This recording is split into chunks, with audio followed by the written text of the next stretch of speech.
Hi, everybody. Welcome back to Desire Dialogues. I am so excited to share a special guest with you today. I have met this amazing man named Raymond who is going to share so much today with us and answer some of my favorite questions that I like to ask. So, a little bit about our upcoming guest is Raymond helps people move away from divisive relationships into healthy, inclusive partnerships. So, relationships are divisive by nature, husbands and wives doing what they were taught to do. And then partnerships require equal amounts of working together to protect what they value the most, which is each other. Raymond is actually an author. I am so excited to share this book with you, and it's already on my Christmas list. So I can't wait to get my grubby hands on it and read all this wisdom. This book is called The Universal Guide to a Healthy, Selfish Relationship Partnership. And you can get all those details from Raymond in a little bit. And let's bring him on. Hi, Raymond. Hi. Oh, that was just a little bit garbled. I hope that doesn't happen again here. Hi everybody. Nice to be here. Very nice to be here, Lauren. Yeah, good. Thank you. Of course. Thank you so much. You seem like quite the relationship guru, and I cannot wait to ask you some questions. Are you ready for the first one? Oh, absolutely. Go ahead. All right. What was your first memorable conversation about love or relationships? First memorable conversation about love and relationship. I think the thing that woke me up is I don't know that I've really ever had a good talk with anybody about stuff. I don't recall that, but I do know that my awakening one time was when I lost somebody that was very dear to me, and she had the wherewithal to tell me why she left. What my shortcomings were, which I didn't suspect anything that she told me. I really thought that I was doing a great job with her and that I was trying to take care of us. And I was doing all that in my own little bubble without her knowing I was doing anything. And so I thought I had a handle on it, and it was exactly the opposite. For instance, we this was in the 60s, and when we were together, we there was six. It was the 60s. I mean, everybody was banging everybody and all this stuff. And I thought, well, if we're going to be together for a long, long time, then we should be able to be with anybody we want to be, and that would be healthy and all this stuff. And when I met her afterwards, several years later after we had broken up and we had a chance to talk, she said, all I wanted was for you to tell me no. I wanted for you to tell me that I was she said, it wasn't so, you know, caring about who you slept with, but I wanted to feel special to you. And I went, there's a lot more to this relationship stuff than I know. I was just like winging it, like I've done with everything. I was just winging it, and I think that that's the first time that I had an aha moment. I went, I gotta take this in. I certainly didn't want to hurt her. That was not in the cards, but I did it without knowing, without having a clue.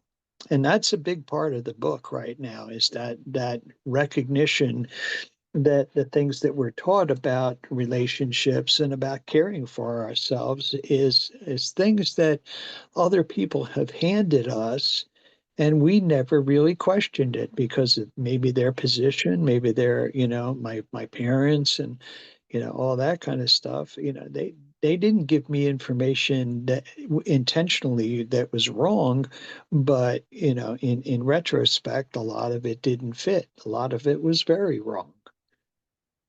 Well, Absolutely. And I hear a lot of folks say that what's handed down to us, what's modeled to us, isn't gonna be a good fit for us necessarily. Usually sure. since they're, different generations as well, Yeah. societal shapes that too. And that was That Yeah. was really beautiful. And we probably don't all have it yet, right? We kind of learn as we go. And I'm glad that, you did your best with her. And Well, yet, I there's think still something to learn.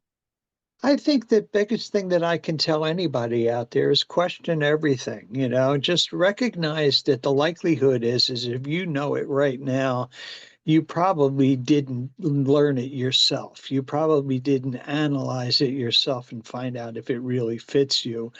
We accept so much, especially in trusting situations. And you mentioned generational things. Things that worked for our grandparents and stuff do not work for us anymore. We have our needs are different. Things that just the whole idea about being a husband and being a wife, women need so much more today, and it's very important that they get it today for healthy relationships, for healthy partnerships. Those things are very necessary because men are in situations that they can't handle alone, and they're finding out who wants to be alone. Yeah, This is very true. And it's something that you spoke about before you shared about your book was a matter of equal partnership.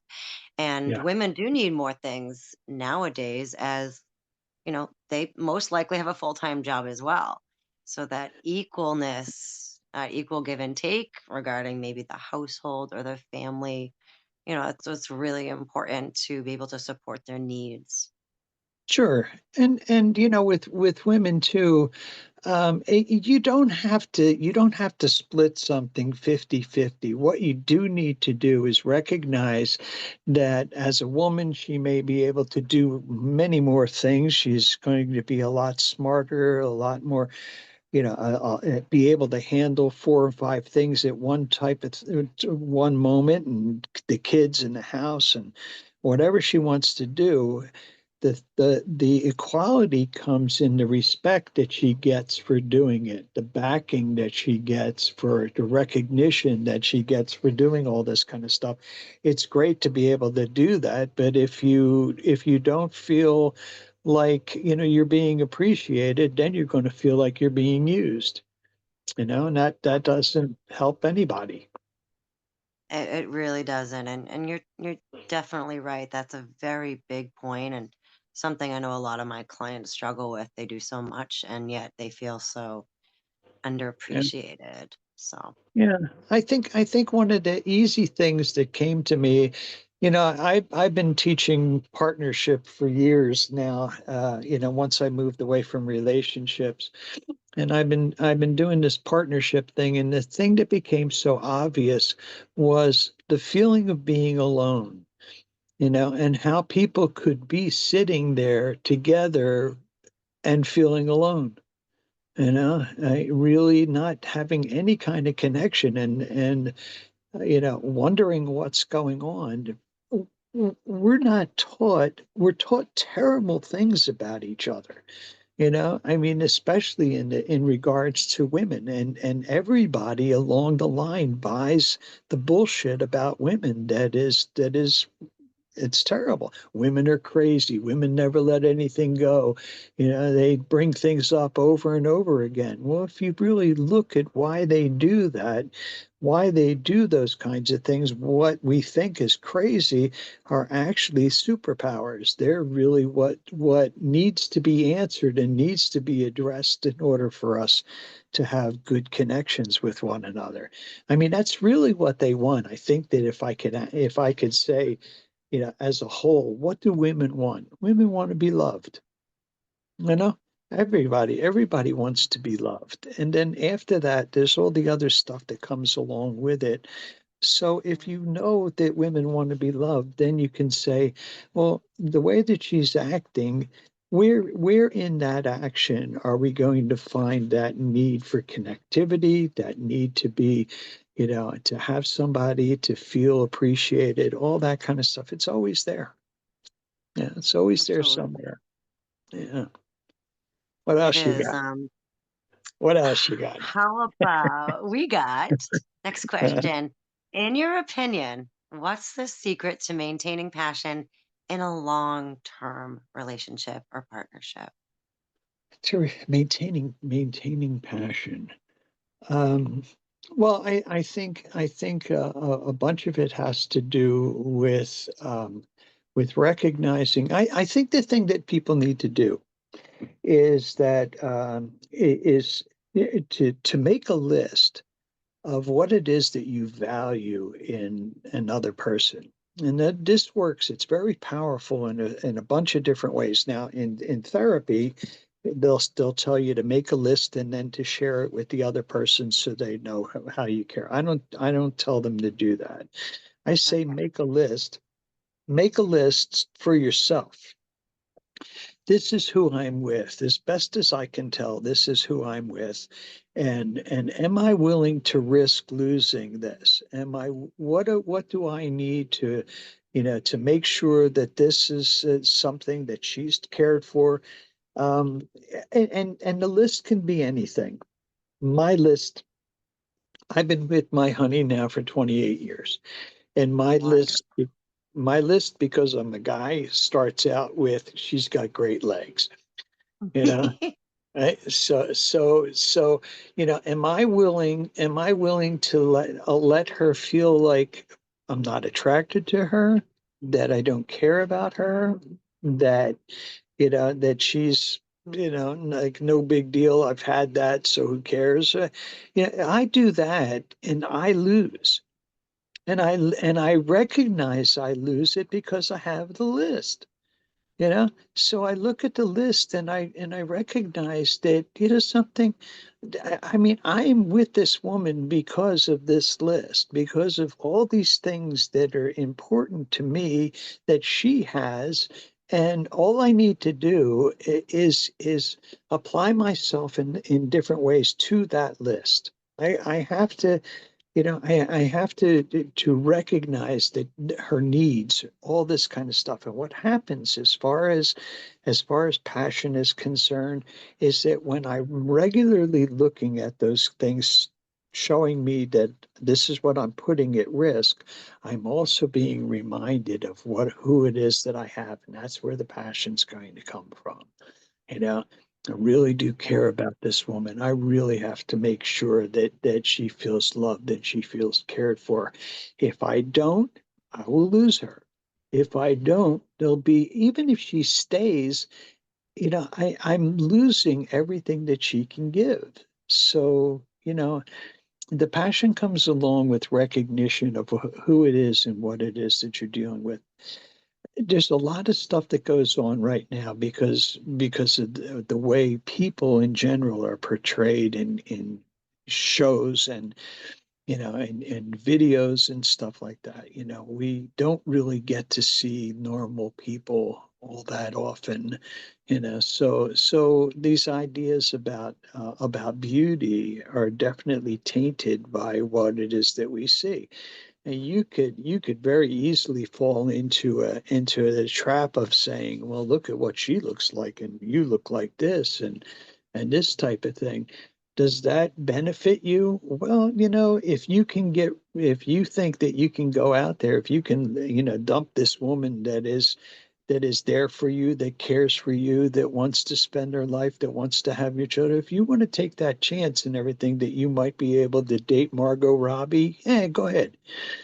You know, Eh, have at it. You know, I as cute as I am, I don't think I would be able to date Margot Robbie. I And what just, a beautiful practice about maintaining passion. That is really something special. Thank you for sharing that with our it has listeners. to it has to happen in the other way too. It has to happen. Women have got to learn how to appreciate men because they need to understand what men are like. So the same thing that goes, we're brought up with terrible things about women. Everybody knows about them, and everybody's a dumbass for thinking that way.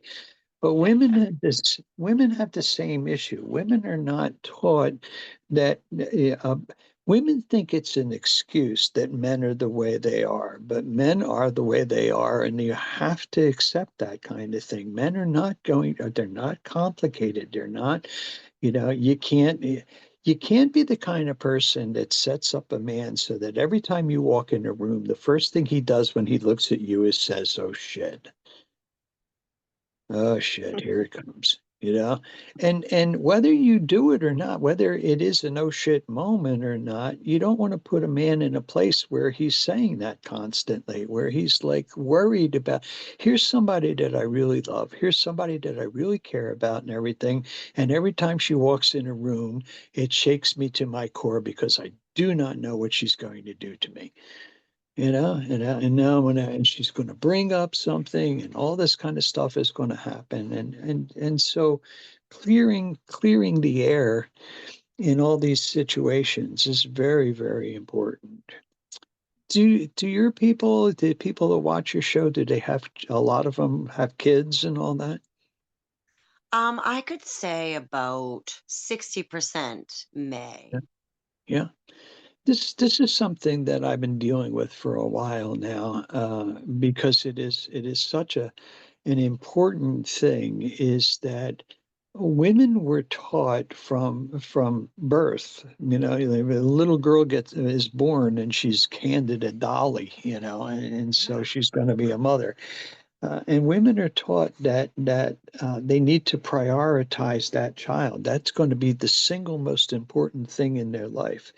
If they follow that dictate, then oh, that's funny because I just remembered a joke with our gang comedy.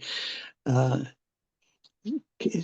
Stymie, can you spell dictate? And he said, he spells it, and she says, "What does dictate mean?" And he said, use dictate in a sentence, and he says, "Hey Spanky, have my dictate."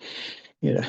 So anyway, all right. So you know, anyway, um, so if you follow that dictate that's been handed down, that has to be your priority. Something that you're going to find that we need to be very aware of right now is that you putting your child first. That is your priority. I don't have a problem with that. I have a problem with the fact that you don't do it as partners first, because a great deal of the problems that I deal with men is that they feel guilty. They know a woman's got to take care of the kid. They feel guilty about it, but they feel like a third-rate citizen or fourth or something like that. They don't feel connected. So if you guys are thinking about having kids, if you have kids, make sure that the partnership is solid, and then the partnership can say together, the partnership can say, what is our priority? Our priority is that child, you know, and then she has somebody that's there with her, and he doesn't feel like, a third wheel. So Yeah. I just So wanted he to throw wouldn't, that out. yeah, so he wouldn't feel left out and she wouldn't feel like Yeah. the Yeah. child comes first before herself and her Yeah. husband. And sounds like a Yeah. pretty common myth about gender roles, when a girl Yeah. is born, right? She gets a baby, gets a little baby doll. And Yeah. it's And those and and you myths that we just know, we think we know a man or we think we know a woman, and they're set into hats instead yeah. of understanding what each individual person needs. Yeah, and also that feeling of connectivity that you can have when you recognize that, having somebody at your side sharing all this stuff with you is really so much more important, than having to do it alone. I'm sure that years ago, women had to prioritize the kid because the guy was going to be at work and everything was different. But if you think about it in terms of passion, you're talking about, you were asking about passion. So here you are taking care of the kid. The guy sees you, is attracted to you, spends time, woos you, marries you, bangs you, you end up having a kid, and then you're gone. You're taking care of the kid. And then you're expecting for him, he feels like a third wheel. He feels very guilty about the fact that he wants to have time with you. He wants to be able to play and all this kind of stuff. And you're too tired, you're too this, you're too that. And I don't think that any of that has to change, but I think it has to be talked about. And a guy has got to feel like, like you're attracted to him. Listen, I'm definitely attracted to you. I would do anything, but I can't.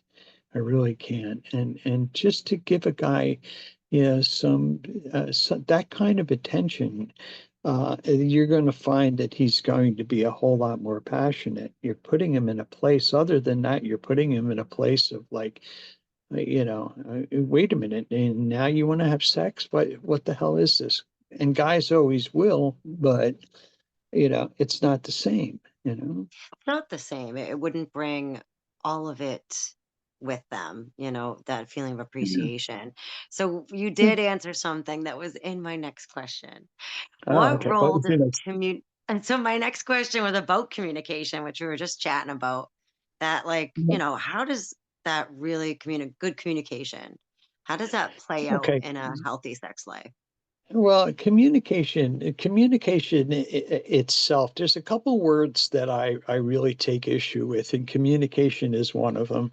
I think that what we know about communication is totally wrong. Is completely it's misleading and the whole thing. I have people that come to me after years of therapy and they say, "Well, what we do is she'll take 5 minutes and talk, and then I'll take 5 minutes and talk." And the problem with that is the second I start to talk to you, I have no idea whether you're listening or not. And more than likely, what you're doing, and especially with women, is a guy starts to talk for 5 minutes, and the first thing she says is, "Yeah, I heard all this shit before," and that kind of thing. What you can control, if I can't control what you listen to, I can certainly control what I listen to. I can say, okay, Lauren, we really need to talk. We really need to talk about this subject right now. Give me a second. Let me get my shit together. And then, okay, I'm ready to hear what it is that you're going to say. I want to listen to you.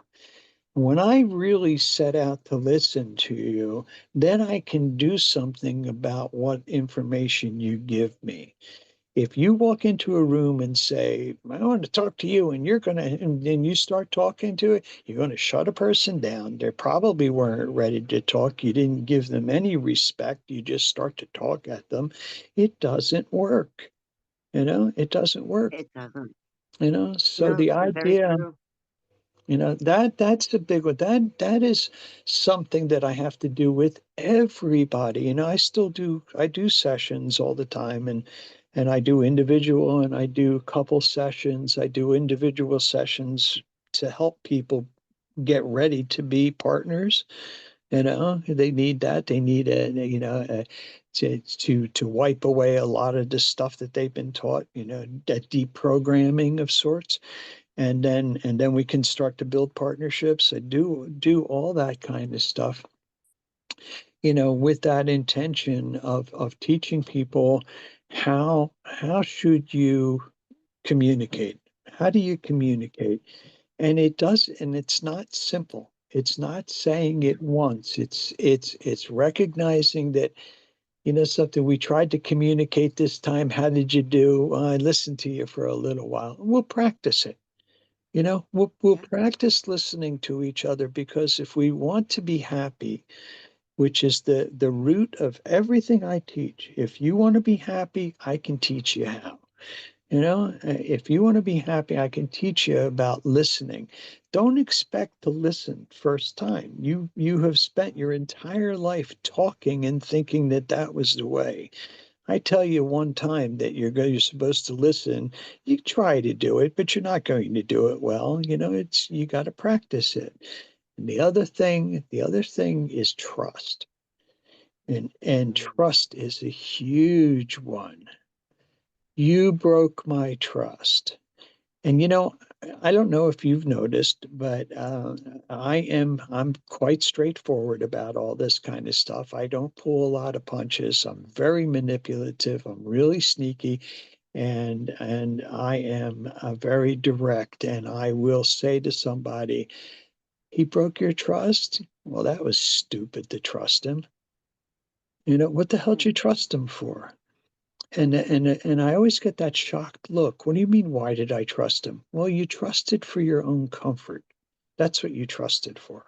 You bingo. didn't you didn't trust because there's a real reason, to trust somebody because it's been proven, because it's in the pudding there. It's there. This guy wants me. This guy or this girl wants to be involved in this situation. Their intention is to have a really good partnership. And when you see a person working towards establishing a good partnership because it's good for them, at that point, you can begin to trust because now you know what's driving them.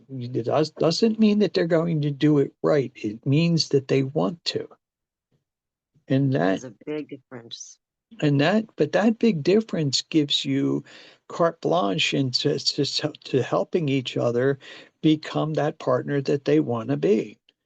So you don't know how to talk to me, you don't know how to treat me right, you go off the rails, you don't want to, I can help you out with that.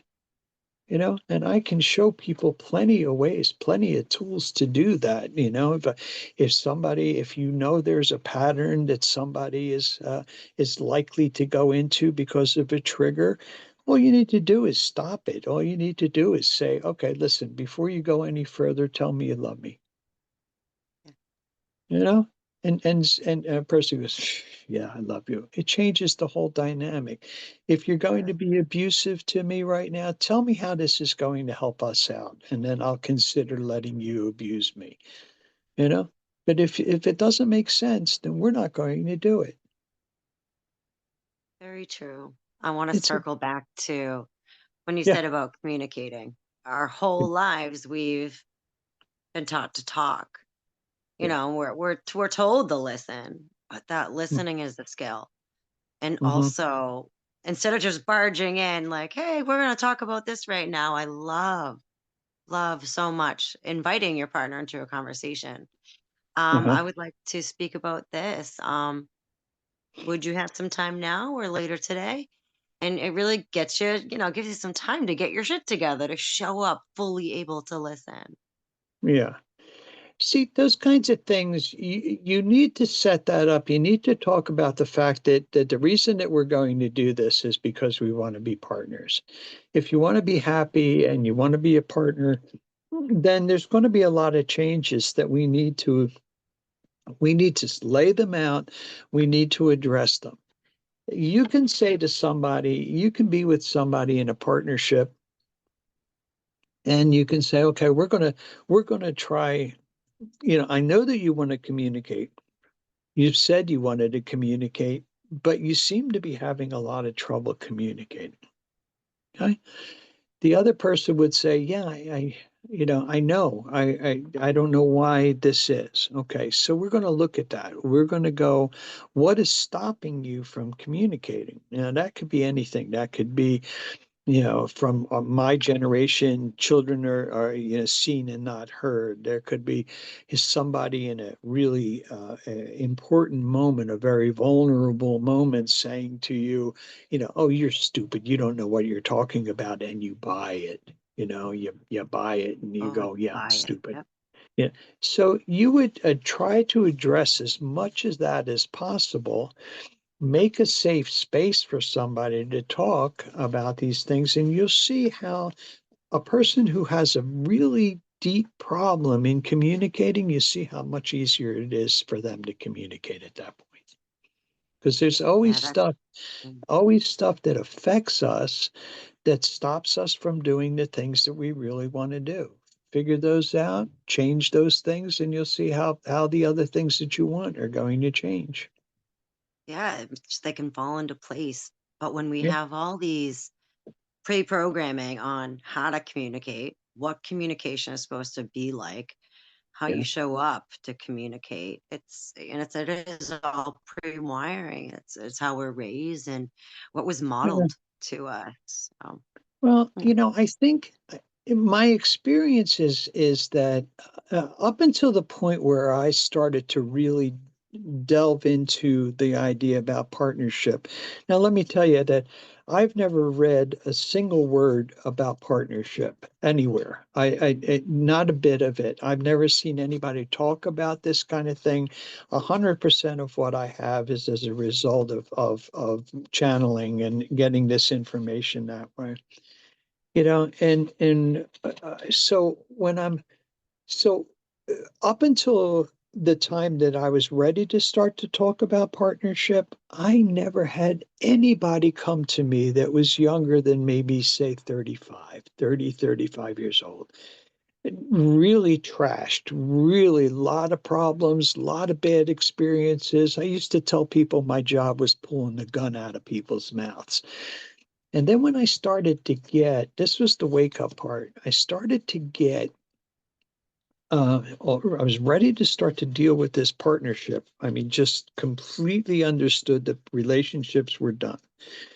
And then all of a sudden, I started getting young people coming in. All of a mm, sudden, it was like a magnet. It was a draw. They were still asking the same things. How do you fix this? What do you do about that? But they were so ready to hear there is a way to prevent doing these things.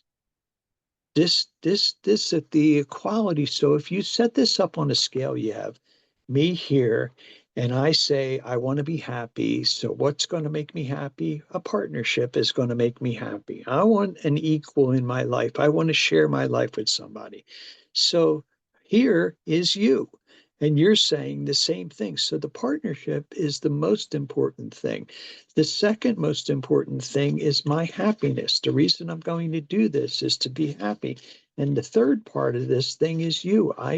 You want to be my partner? Great. Let's become partners together so that we can work together and make each other happy. And I think that universally across the board, people are ready for it. I think they're willing to hear it. I think that they need to hear it. And I think that it's something that it's just its time has come, you know? And I don't know why I it's agree. coming through me. I don't know why, but I don't give a shit either. It's okay. No, I'm honored for you to be sharing all of this with us. And I'm happy that it is coming through you. And when we talk about, as, younger folks, um, versus maybe relationships, back when you were, say, 35, my next question is, do you think society's views on like sex relationships or partnerships, are becoming more open? Are we getting more aware of what like takes actual work I and well, I think the people that need it are opening up a whole lot more to it, recognizing that this is about me and my happiness and what is it that I need to do to be happy and feel connected.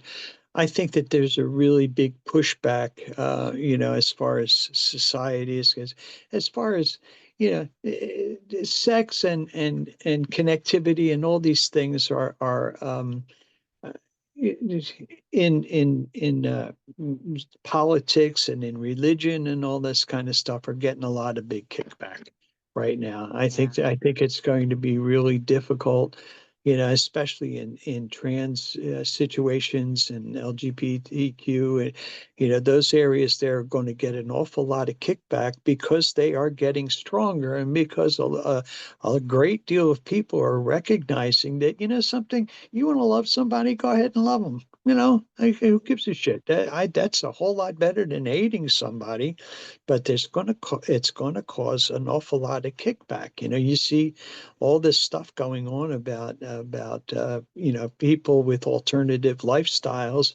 You know, they're going to brand my child. Well, something, then keep your kid in the closet and don't let them get branded. But if you want them to be happy, expose them to everything out there and let them make choices, and let them love somebody, and don't dictate them because don't take dictates. I said dictate a lot. That joke You is in do, and my it's head.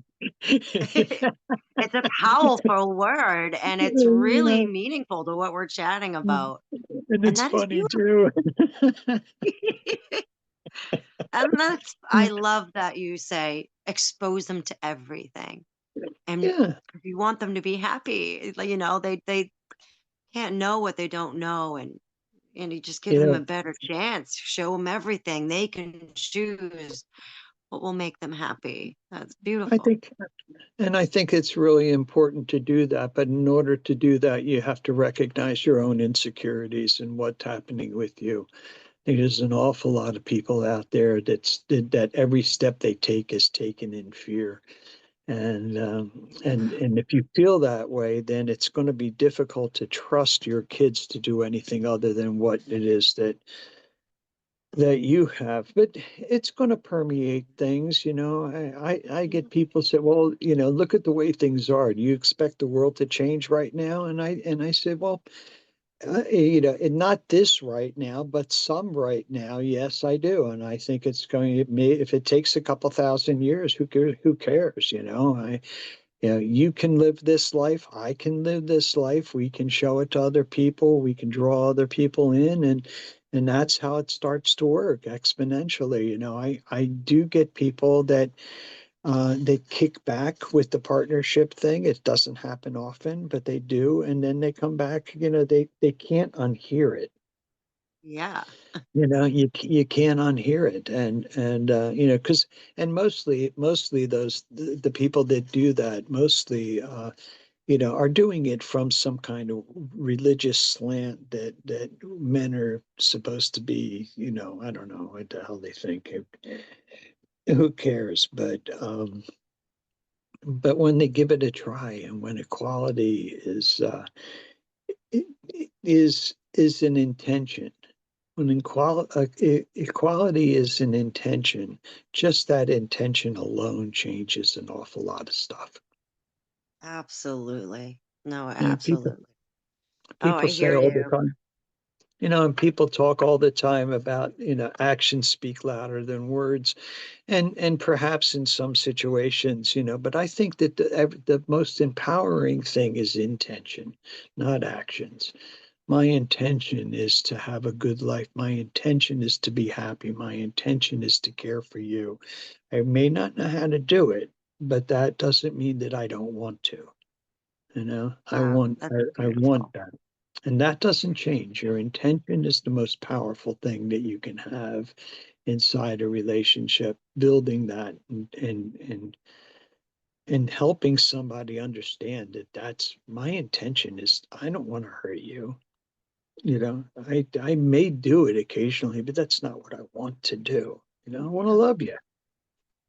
Uh, Intentions sound so much more powerful and strong and individually, spiritual as mm, well as beneficial yeah. to the partnership. And it is intentions everything.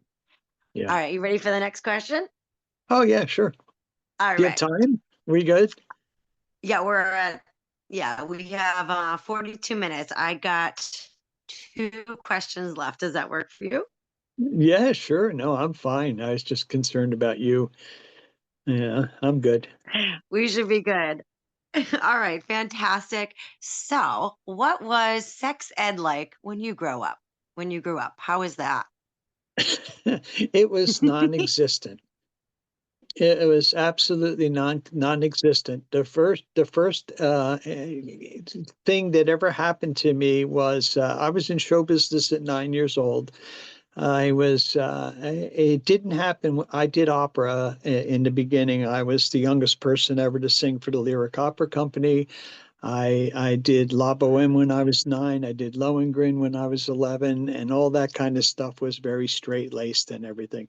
And then I got off Broadway, and off Broadway, it was you're standing around here, help her with her bra, and so I had boobies and I had all this kind of stuff at about 12 years old, and so that was I don't know what about that really drew me in, but it certainly did.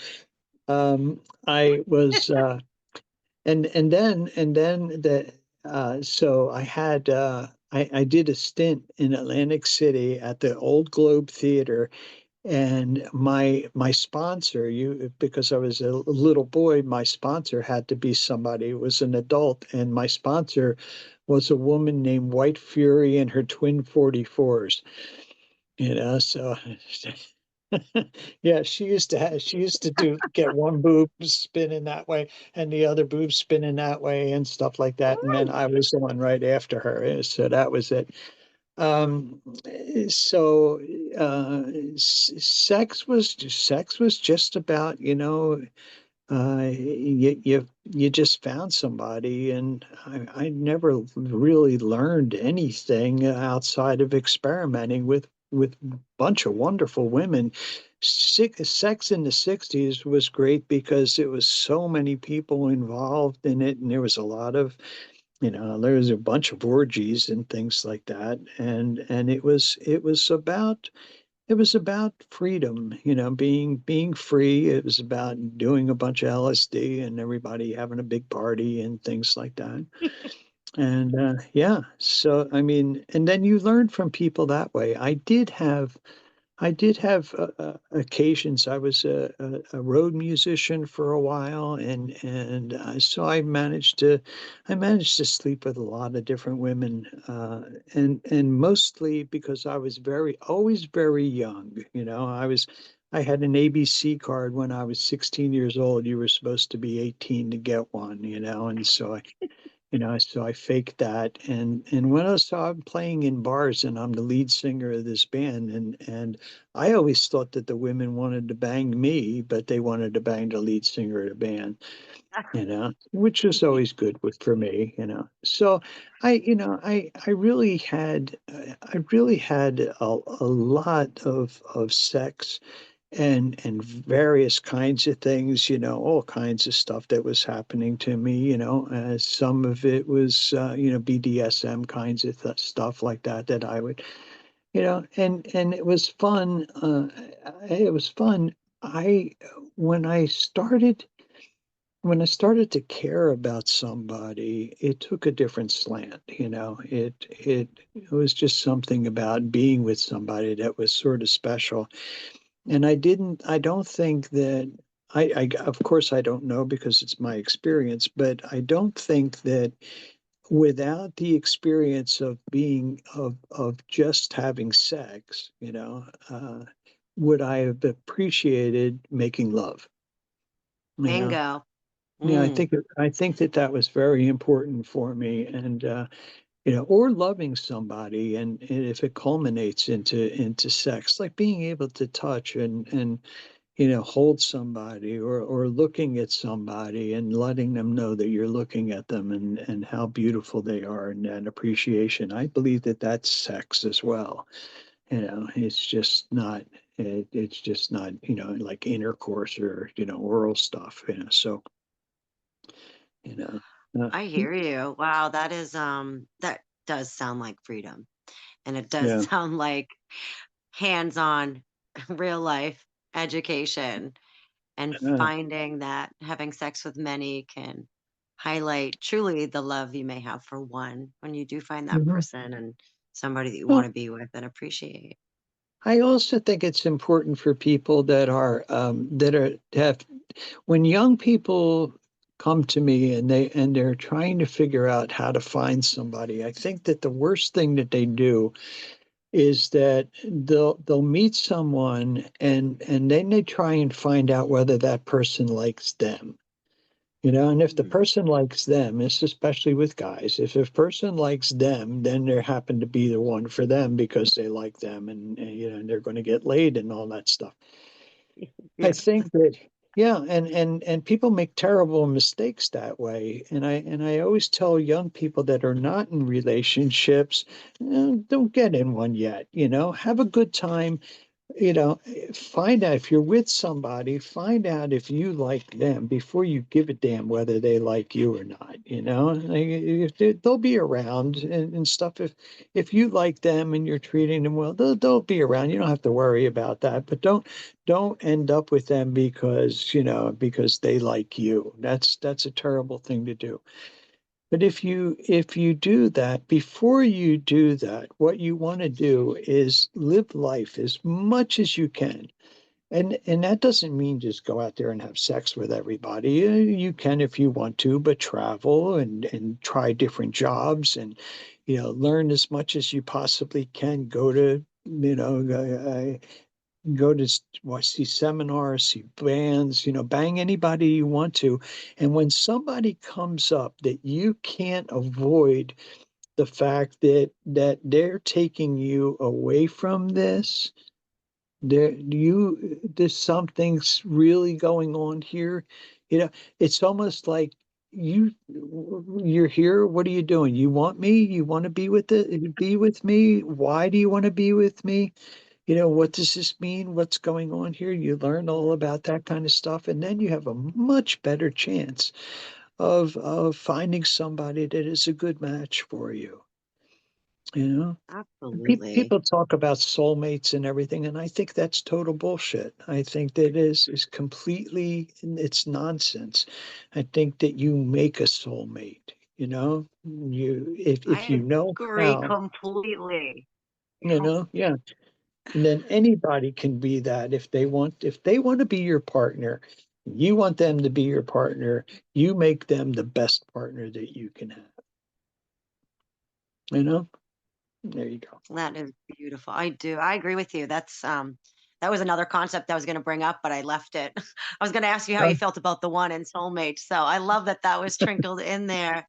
uh, My friend, thank you so much. oh, So, you're so much. welcome so much. This is Yeah. so fun and honest and insightful. Like, holy shit, my listeners are gonna lose their minds. I love your take, your Uh, wisdom, and like your point of view is just so freaking refreshing. So I thank you thank so you. kindly for coming N- on. Will you Never a share a problem. bit more about yourself and your book, please, and how people can be in touch with you? Oh, okay. Well, if you guys want to know, now I am taking people in.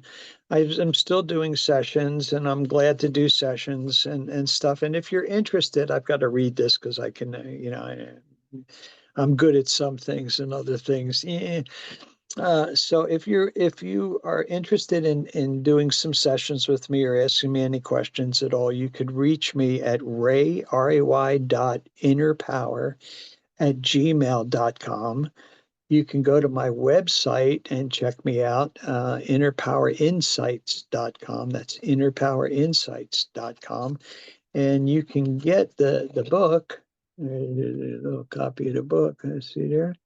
Okay. You can get the book at just about anywhere. Contact me and I can give you um, what is it called? Like a download kind of thing where you can get the book through Book Locker. And sometimes they give out a little breaks on it. They'll have sales or some crap like that. I don't know. But yeah, I'd be real happy. I am going to start doing in January sometime. I'm going to start doing some Zoom classes, and I don't know yet. I don't know how to. We're going to be There's going to be some kind of charge for those things, but they're going to be the basis of that is going to be you'll get this pamphlet, and the pamphlet is the 5 easy steps to a healthy, selfish relationship, and that breaks down everything that's inside the book. It's about 20, maybe 18 to 20 pages. I don't know. I don't count. So that kind of thing, and I think that that's going to be really nice. That's going to be like a Q&A kind of deal. So we'll talk about. I'll present one of the steps, and then we can talk about it. So I think that'd be really good for people. I That I was sounds fantastic.